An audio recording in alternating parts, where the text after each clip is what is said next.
can think money, right? And you hear cha-ching. We are talking to a tax and legal expert who has seen some pretty weird, or I guess you could call unique, yet totally legal tax deductions throughout his career. Please welcome Mark Kohler. He's here to tell us how to get you the most for your money when you are filing for the IRS this year and next when the new tax law goes into effect. Mark, good morning to you. Thanks for having me. So excited to be here in LA. Yeah, fantastic. Yeah, I'm tired after all the Golden Globe after parties. Oh, look at you, party hardying. Well, and saving us some money on the side, right? No one invites me to the parties. I'm at the after audit party. That's what I get invited to. All right, cool. Well, I'm right there with you. I didn't go to any parties either.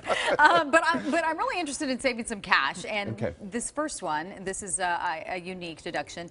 We were just talking about during commercial break, 30% of Americans have a dog, and apparently you can write the puppy off? Well, there's 3 or 4 methods. Probably the most common nowadays is a service animal. A lot of doctors are prescribing that people have a pet for anxiety or depression, and if a doctor prescribes that, your dog could be a service dog and maybe run around at the airport with you too, but it's a write-off. Okay, so I just moved here from Texas. I brought my little dog Rocky, and I was joking to him earlier. I said, I need him to make me feel good. He's kind of like a therapy dog. He makes me smile. So I would be able to write him off? Talk to your doctor, see if that is true. If your doctor says, you know what, you need this. You seem very well balanced, but the stress of your job, you might need that little dog for medical reasons. Okay. So let's talk about clothing and makeup, because there are some big changes when it comes to the entertainment world. But we'll talk about the clothing and makeup being able to be written off. Right? Yeah. Well, in the entertainment industry, we're in the heart of it here in LA. A lot of entertainers, there is an entertainer exception. So if you are in the entertainment industry, you might be able to write off your hair, your makeup, nails, and some clothing, and it depends on what type of niche you're in the entertainment. But a good accountant should be looking to that.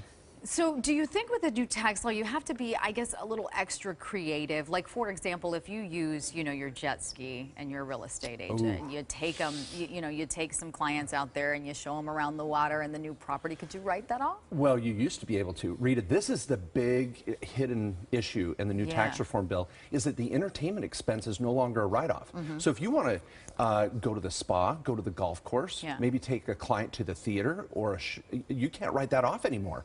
You can write off the dining, so we can go to dinner, but I can't write off those expenses as a small business owner. What are some of the things that you can write off? Well, now with this new rule, when you're trying to network, and a lot of business owners once a week go out with someone and talk business, you can write off the meal, but you can't write off the experience. And I'm looking at the converse of this. What does this do to the entertainment industry? Is this going to have an impact at Top Golf and at the golf courses, and also the skyboxes? Right. Verizon can't write off the skybox anymore. That's what it looks like. And oftentimes companies rent these out. They take all their employees. Yeah. So is that something different?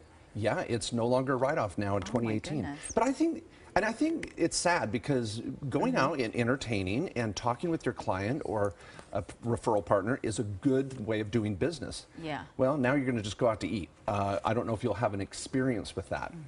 Wow, that is incredible. So here's the other question that I have. So I recently went on vacation with my family, and as many people have recently gone on their vacations or gone to their families. If they start talking business, money, things that pertain to their small company, can they write the whole trip off? Possibly. And here is the #1 tax write-off for Americans. #1, Rita, you got to do this, is have a small business on the side. Doesn't mean you quit your day job, but are you selling something on Etsy? Are you selling something on eBay? Do you have a small business idea, even a rental property? What about a blogger?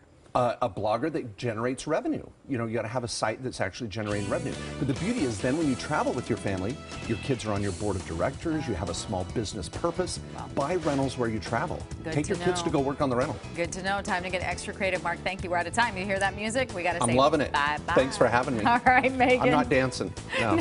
I can't do Lance. Yeah, Lance is a dancer. Put your money where your mouth is. Make it rain over there. All you got to do is go bye, bye, I'll give you a little lesson. Bye, bye. You've seen Hitch? There it is. Bye.